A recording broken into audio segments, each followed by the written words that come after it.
Je vous propose qu'on continue avec une autre vidéo d'amuse-bouche, donc la période baston de Tom and Gijol. Donc on va voir si Thomas était un dangereux gangster qui se bastonnait, et puis on va voir ce que ça en dit, et puis voilà, ça va être cool. Tu t'es déjà battu, toi? T'es déjà battu? Entre comiques? Non, avec quelqu'un comme ça dans la vie? Quand j'étais jeune. Ouais. Je me bats. Non, c'est fini. Ça. Enfin, ça n'a jamais vraiment commencé parce qu'il y a la vie où tu te bats, voilà, mais je m'interdis totalement. Ouais, mais je suis papa, enfin, à un moment donné. Non, mais on parle pas maintenant, on parle des jeunes. Oui, mais avant, oui, bien sûr. Oui, j'ai gagné, j'ai perdu, les bagarres de toute l'après-midi, là, où tu commences à 13h, vous vous battez, on vous sépare, tu te rebats à 15h. À l'extérieur. Ça c'est très banlieue, ça c'est... Je sais pas si c'est comme ça aussi autre part, hein. Moi j'ai grandi en banlieue et je connais bien ça, mais je sais que c'est très classico-classique en banlieue. Même si t'as pas envie de te battre, si jamais tu traînes avec pas mal de monde, tu te battras au bout d'un an, ou au mieux, enfin au pire, tu te feras péter la gueule sans te battre, mais en vrai ça résout rien malheureusement dans ces moments-là. C'est ça qui est difficile je trouve, c'est que moi j'ai toujours été non-violent, tu vois. Pourtant je suis grand, hein, presque 1m90, je suis assez large d'épaule, et j'ai été grand assez rapidement, donc ça aurait pu être un avantage et tout, mais quand j'étais jeune, j'avais cette take de oui, se battre c'est mal, ça sert à rien, tu t'as rien à prouver, nan, ce qui est un peu vrai, mais malheureusement, on est dans un monde malheureusement où ben si tu te laisses faire, t'es une victime, et donc on va continuer à t'emmerder, alors que si jamais tu te défends, on va se dire ah lui, ce sera plus dur la prochaine fois, donc je vais peut-être aller sur un mec où je risque pas de me prendre des coups, même si je le nique dans tous les cas, plutôt que lui qui va rendre quelques coups quand même, malheureusement, et du coup oui, bah les bastons c'est assez classique, hein. Long, t'as déchiré ton beau vêtement. Tout à l'heure, à 17h. Au lycée.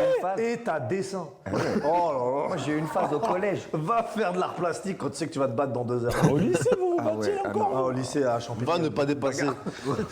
C'est vrai que moi au lycée on se battait plus trop, je suis assez d'accord avec Thomas en mode ah ouais au lycée vous vous battiez encore. Ça existait les gens qui se tapaient au lycée mais c'était plus rare, c'était vraiment une période de Golemont collège, moi je trouve vraiment la baston pour tout et n'importe quoi. Au lycée quand il y avait une tape c'était qu'il y avait une raison, et pourtant j'étais en ZEP que ce soit collège ou lycée, hein, donc vraiment aucune différence, mais ouais non pour moi le lycée les bastons elles étaient plus rares, il fallait qu'il y ait une raison quoi. Moi je fais peut-être 1m77 mais on m'a vraiment fait chier parce que j'utilisais les dents, dis-toi. Ah bah oui bah après chacun ses techniques, hein. Y a pas de règle en baston, y a pas de règle, hein. Mais oui ce truc de t'es là avec ton sac à dos tranquille tu vois, et y a un mec qui t'embrouille et y a toujours un connard qui vient derrière toi en mode il veut t'enlever ton sac en mode oh il t'a niqué, t'es ta mère, attends je t'enlève ton sac, attends je t'enlève ta veste, et le mec il te dessape pour que tu te tapes alors que toi t'as encore rien demandé tu sais. En vrai à l'époque je trouvais ça tellement Golemont, mais aujourd'hui je comprends beaucoup plus tu vois. À l'époque j'étais en mode pourquoi ils veulent se taper, on se bat les couilles, parler non. Mais bon vas-y, y a aussi un moyen rapport de force, un moyen de communiquer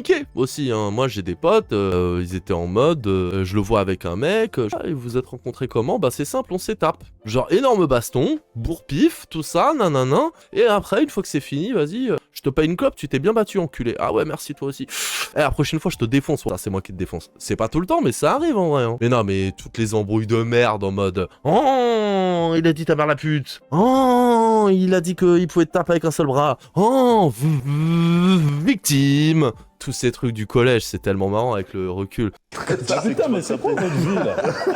Au lycée, tu t'es battu, toi, encore? Ah, bon, c'était chaud au lycée. Non, mais que ce soit chaud, c'est une chose, mais te battre encore au lycée... Il fallait prouver, mec.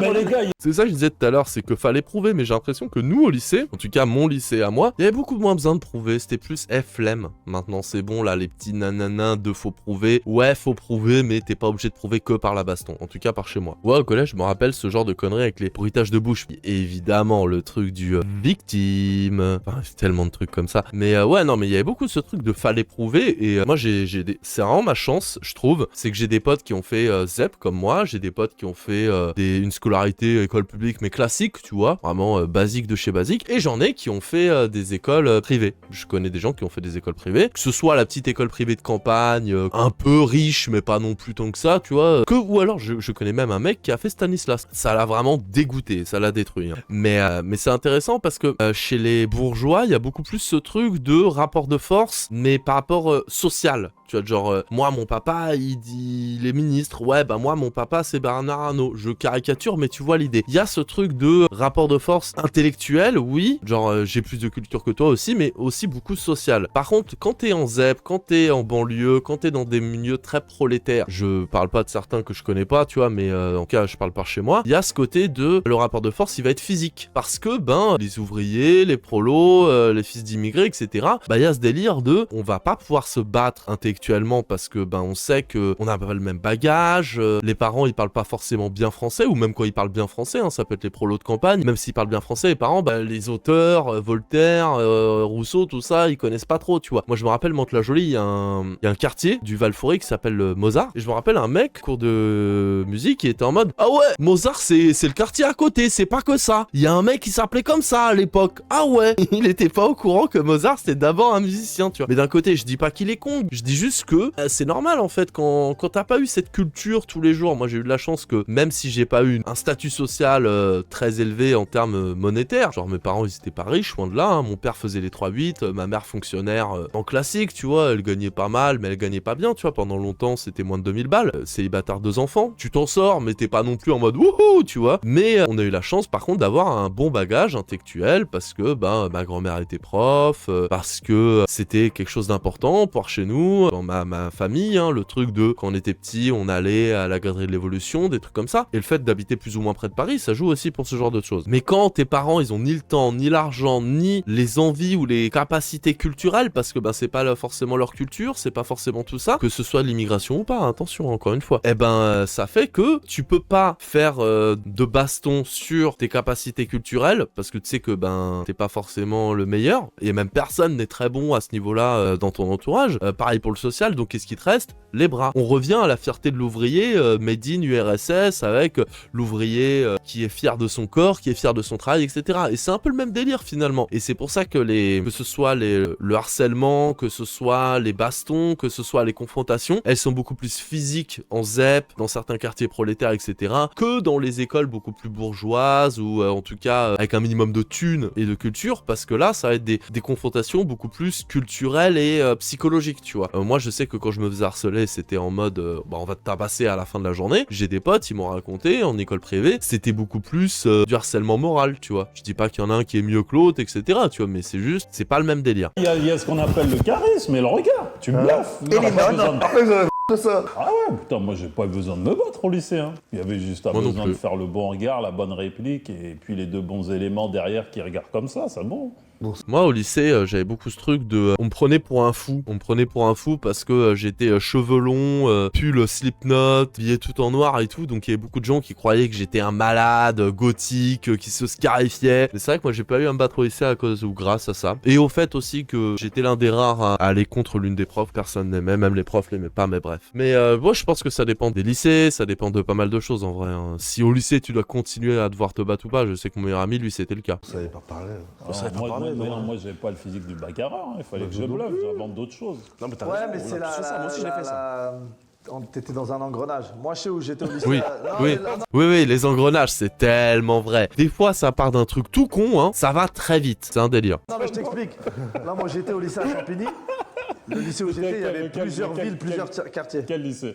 J'étais à Max Dormois. Ah, ok. Donc, j'avais les gens des Hautes-Noues à Villiers, t'avais le Bois-l'Abbé, tu vois ce que je veux dire. Et donc, c'est de génération en génération et des embrouilles. Ah ouais, non, mais ça, ce truc de... Il a raison, hein. Les lycées qui prennent les lycées de plein de villes ou de quartiers différents, quand c'est des lycées assez chauds, ça peut être la merde, hein. Je me rappelle quand j'étais au collège, combien de fois les mecs de ma classe m'ont dit ce week-end, on a fait une descente au Mureau, on leur a pété la gueule. Bizarrement, ils perdaient jamais, hein, t'as vu, c'est toujours les autres qui perdaient. Mais bon, vas-y, c'est le roman national. Mais c'était un délire, le truc de... Il y avait des tapes entre quartiers ou entre villes assez régulièrement, et tu m'étonnes que si jamais il y a plein de villes ou plein de quartiers qui peuvent pas se blairer, qui sont dans le même lycée, au bout d'un moment, tu sais, ça devient des guerres ancestrales. C'était Game of Thrones. Des fois, même si t'es pas violent, comme je t'ai dit, t'es là et il y en a qui... Non, c'est vrai que l'engrenage le groupe, l'effet de groupe, c'est compliqué. Bah, bien sûr. Moi, j'ai fait une descente avec l'effet de groupe, ça c'est vrai. Ah ouais? Ouais, l'effet de groupe.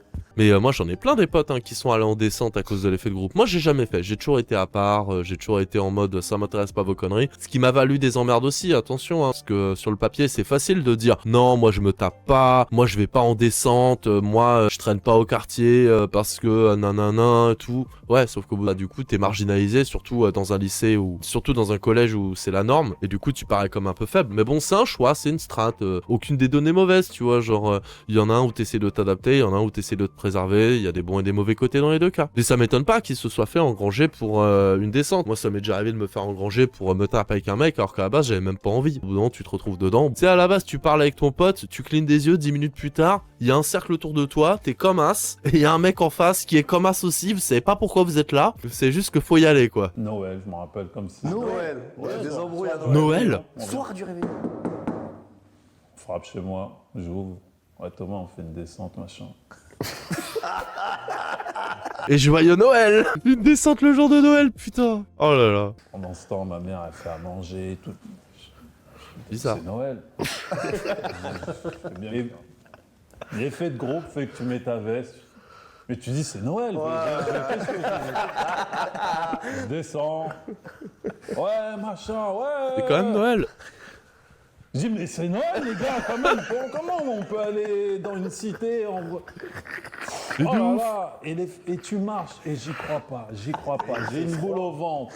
Je me dis, mais qu'est-ce que je fais là? Mais les trucs d'effet de groupe où... en fait, au début, t'acceptes parce que t'y crois pas trop, et plus t'y vas, plus tu te rends compte qu'en fait, si, ça va vraiment arriver, et tu commences à réaliser et à appréhender. C'est horrible. Ça m'est pas arrivé pour des descentes, mais pour des trucs à la con, ça arrive tellement. Nom de Dieu, qu'est-ce que je fais là? On arrive dans l'autre cité. Et je suis pas bagarreur. Il m'appelle pas genre avec Thomas on va gagner. C'est parce que il y a un effet de masse. Mais oui, non, mais c'est exactement ça. Ils appellent le maximum de personnes pour être plus nombreux. Et c'est con, mais ça marche, hein. Parce que quand t'es 50 et en face ils sont 20, même s'ils sont 20 gros bagarreurs, ils tapent dur et tout, et toi vous êtes 50 et dans l'eau il y en a 40, c'est des brindilles qui savent pas se battre, il y a quand même ce truc de on est 50, vous êtes 20, on va vous en... Il y a quand même ce truc là. Ils font un espèce de groupe. Je suis nul. Je suis là, on arrive dans la cité. Je pense à ma mère qui fait un gaiement. Je dis, mais qu'est-ce que je fais là? Il y a un mec, il est là. Il me montre carte. Ouais, tu sais, je suis là au milieu, Ouais. c'est une matrice. Je dis, mais La bagarre. qu'est-ce que je fous là? Dans une ville où je joue au foot et des mecs au loin, je les reconnais. Je dis, bon, écoutez, je pars. Tout seul, je marche. Je dis, j'arrête là. Tu vois, je savais pas quoi faire. Mais entre-temps, je marche, je vois des mecs devant le quartier qui courent. Cours, Thomas! Je dis, mais on a perdu! C'est un fiasco! Le siège. Tout ça pour se faire défoncer par l'équipe d'en face. Ah bah c'est un beau joyeux Noël, hein. Ah là là, putain ça me tue. Ils doivent Y a être rien qui va. assiégés. Donc, du coup, ça prend pas. C'est Et moi, normal, je me ça. retrouve à courir. Je me normal que ça retrouve soit dans le un fiasco. quartier, il y en a un qui me dit, t'es pas un bon Thomas, t'as pas... Je dis, mais c'est Noël, je sais pas, je suis pas... Mais on se rend pas compte, premier degré, moi j'ai eu la chance de pas vivre dans le quartier. Moi j'ai été à l'école, au collège et au lycée qui étaient dans le quartier, et j'ai pas mal traîné dans un quartier, mais j'y habitais pas, et ça change énormément de choses. Parce que là où moi j'ai pu avoir ce truc de non je fais pas vos descentes, non je me tape pas, j'ai rien à prouver, nanana. Bon déjà, mon éducation, comme je vous ai dit, par rapport à la petite bourgeoisie intellectuelle, même si dans le côté monétaire, on était plus du côté prolo que bourgeoisie, mais quand même, intellectuellement, on restait de la petite bourgeoisie, ça aide, mais le fait de pas habiter dans le quartier, et donc ne pas avoir des répercussions au quotidien hors de l'école, ça aide beaucoup. Parce que si t'habites dans le quartier et que tu refuses des descentes, ah bah t'es fiché, hein. T'es le mec sur qui on peut pas compter, qui est pas là pour toi, sur qui on peut pas faire confiance, etc. Et ça te met une étiquette, hein. Ça te met une étiquette qui peut, sur le long terme, te nuire pas mal. Donc moi j'ai eu pas mal de chance à ce niveau-là de pas avoir vécu dedans le quartier, donc c'était plus simple de dire non. Après je rentrais chez moi. Je suis rentré chez moi, après j'ai dit, allez, heureusement, Dieu merci entier, j'ai mangé. Mais ouais, l'engrenage, ça te fait faire des... Ah mais l'engrenage c'est terrible. Parce que là, je vous parle, ça s'est bien fini, mais peut-être j'aurais pu me faire attraper. L'effet de groupe, c'est le diable en fait. Ah mais l'effet de groupe, surtout en fait, quand déjà l'effet de groupe tout court c'est le diable, mais c'est d'autant plus compliqué quand c'est dans des situations où c'est pas facile, tu vois. Parce que par exemple, typical, hein, moi j'en connais plein des potes comme ça, vous êtes dans le quartier, vous traînez dedans toute la journée, c'est votre lifestyle, et quand il y en a un qui essaye de s'en sortir, ouah, v'là il se fait chambrer, hein. Ah t'as changé, monsieur il met un costard pour aller au taf, parce que c'est beaucoup plus dur de voir qu'il y en a, ils essaient de s'en sortir et de quitter le quartier, tu vois. C'est peut-être plus le cas maintenant, hein, mais moi quand j'étais jeune, en tout cas, c'était pas mal ça. Mais c'est compliqué en vrai, hein, ce côté ne pas être dans le moule. T'as envie de te faire accepter et surtout que quand tu sors de ton quartier, tu vois bien que les gens ils te jugent. Encore une fois, moi je parle pas pour moi, mais je parle vraiment pour des potes à moi qui ont vraiment vécu ça de vas-y, t'es trop noir, t'es trop banlieusard, t'as trop certains codes qui vont pas, etc. Donc en fait, t'es mieux dans ton quartier avec ta communauté que tu connais, t'as tes habitudes. C'est un vrai plongeon hein, de quitter le quartier, faut pas croire. Hein. Et de pas se faire engrainer par les conneries du coup. Mais c'est un cercle vicieux malheureusement. Il y a tellement de choses qui devraient et qui pourraient et qui devraient être faites, mais non. Non, on préfère laisser les quartiers livrés à eux-mêmes et après se dire tiens, c'est bizarre, les gens ils sont pas contents, trop bizarre. Ça s'est bien fini, mais peut-être j'aurais pu me faire attraper. L'effet de groupe, c'est le diable en fait. Et c'est vrai que c'est pour ça que je te dis d'un point de vue culturel, et je suis désolé, ça fait parler vraiment comme un vieux. Mais moi, j'ai grandi à une époque où tu découvrais les choses, mais c'était extraordinaire. Et encore, c'est la génération de mes grands frères. Mais rien que le rap, quand ça arrivait, mais vous vous rendez pas compte de ce que c'était quand ça arrivait, le hip-hop. Mais c'était des déflagrations. Quand là, on est en train de faire l'émission. Là. Mais t'allais à la FNAC, tu transpirais quand on disait qu'il y avait les imports américains, les CD qui arrivaient. Un CD américain qui arrivait, ils étaient sous cellophane, t'ouvrais, tu sentais, tu disais putain, le dernier Dr. Dre, le vinyle, tu le prenais. On était 4 à se regarder, tu l'achètes à un prix, mais c'était fou, un clip qui passait à la YouTube, tout. Maintenant, mais c'était une époque où la culture, mais tu te rends pas compte, mais tu vois, c'est pour ça quand on parle de hip-hop, c'est la culture, c'est pas le morceau, yo, ouais, quand les mecs font ça, tu dis, tais-toi, tu comprends pas, toi tu parles, laisse tomber. Ce que ça générait les soirées quand t'arrivais et tout. Ouais, non, mais il a totalement raison, hein. Je voulais laisser finir sa phrase, mais vas-y, il met trop de temps. Non, mais que ce soit la culture que ça a apporté, le hip-hop, mais aussi la représentation, tu vois, le fait de se sentir représenté par des personnes qui vivent la même chose que toi, etc. Et le hip-hop, la culture états-unienne sur certains points et tout, ça a énormément fait du bien à pas mal de personnes, que ce soit dans les quartiers populaires, banlieues, etc. Mais pas que, faut pas l'oublier ça. Mais c'était quelque chose de fascinant, j'imagine. Moi, j'ai pas vécu, mais truc de ouf. Pas de danse, éclaté, tu savais pas faire. Pendant 1 heure, machin, tout le monde en sueur, machin, mais c'était un truc de malade. Il n'y a pas d'équivalent à notre époque? Non. Moi, je dirais YouTube. En équivalent à notre époque, je dirais l'arrivée d'Internet, des réseaux sociaux, YouTube et tout, ça a quand même pas mal changé de choses et ça a vraiment permis de faire des dingueries. Pour les plus jeunes d'aujourd'hui qui ont vécu toute leur vie avec Internet et les réseaux, ça paraît évident, mais je vous jure que ça a changé des trucs. D'un point de vue game changer, vraiment, c'est incroyable. Bah là, ce qu'il décrit, je l'ai pas vu moi. Non mais il y a eu trop de changements. C'est malheureux, les jeunes vivent autre chose qui est C'est trop simple. Très beau. Je peux pas juger parce qu'il faut que jeunesse se fasse. J'ai des enfants, j'ai des grandes, des ados, machin, et elles kiffent la vie. Non mais franchement, moi je trouve bonne take de Thomas. Justement, il est pas dans le c'était mieux avant, vous les jeunes, machin, mais il dit son ressenti vis-à-vis de son époque, qui est légitime, et par contre, il va pas juger l'époque d'aujourd'hui, bah déjà parce qu'il a des filles, donc il est conscient, mais il y a aussi ce truc de, comme il a dit, jeunesse se fasse, et puis bah lui, il est pas jeune aujourd'hui, donc il peut pas se rendre compte forcément de ce qu'ils vivent. Non mais c'est bien, c'est une certaine forme de modestie. Mais elles savent très bien que quand elles racontent leur truc, c'est pété. Il y a pas, c'est pas que c'est pété, mais il y a pas cette magie-là. C'est comme quand les mecs ils te parlent du rock'n'roll à l'époque. Led Zepp en 75, leur premier concert. Il arrive, il y a une ambiance. Mais quand ils te parlent de ça, t'as des frissons. Tu dis putain, je suis pas rock, mais j'aurais aimé voir ce truc-là. Tu vois ce que je veux dire? Les Kurt Cobain quand ils arrivaient, Kurt Cobain, on n'était pas rock nous à l'époque. Kurt Cobain quand il arrive, tu te dis il se passe quelque chose là. Tu vois un blanc chevelu qui arrive avec un pull éclaté. Tu lui dis, waouh, tu vois tous les blancs du collège qui commencent à nous regarder, genre, vous avez vu? Calmez-vous, il y a un nouveau truc, ça s'appelle le grunge. Et ça envoie, mon pote. Et tous, on était là. Mais bien sûr, on faisait des pogos.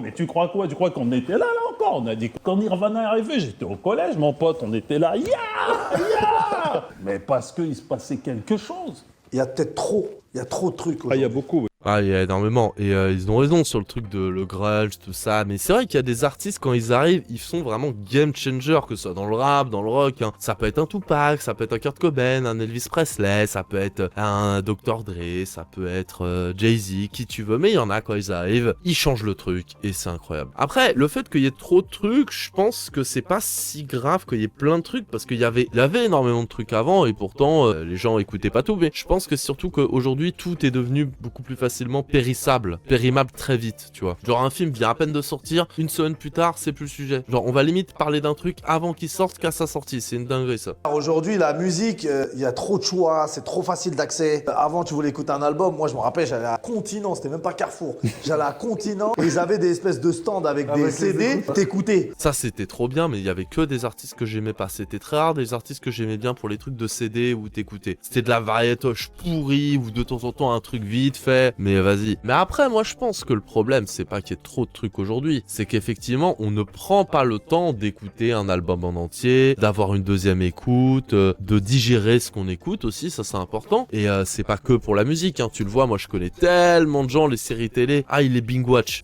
ils regardent plus des séries, ils mangent du popcorn les gens. Après ils font ce qu'ils veulent, hein, ils kiffent, mais c'est une autre manière d'écouter les choses, de regarder les choses, et faut avoir conscience que si tu fais ça comme ça, fatalement tu vas moins bien écouter le truc. Tu peux l'écouter comme ça si ça te veut, hein, vas-y, pas de souci, mais tu vas pas vraiment le ressentir à fond et vraiment voir ce que l'artiste a voulu donner. Tu le consommes. Moi je préfère vraiment avoir le truc que juste le consommer, quoi. Après chacun fait ce qu'il veut. Ouais, la manière de consommer les médias qui devient passagère sans attendre. Non mais c'est ça. Mais aujourd'hui malheureusement de plus en plus, c'est moi le premier, attention, hein, je me mets dedans. De plus en plus on consomme sans vraiment digérer ce qu'on consomme. Écoutez les gens, c'était plutôt cool, non? C'était plutôt sympa, moi je trouve. Bonne discussion. Puis c'est cool d'avoir le point de vue de Thomas et même des autres, hein, j'ai envie de dire, sur le quartier, comment ils vivaient la bagarre, l'enfance, l'ancienne époque versus la nouvelle époque. Il y avait des trucs intéressants.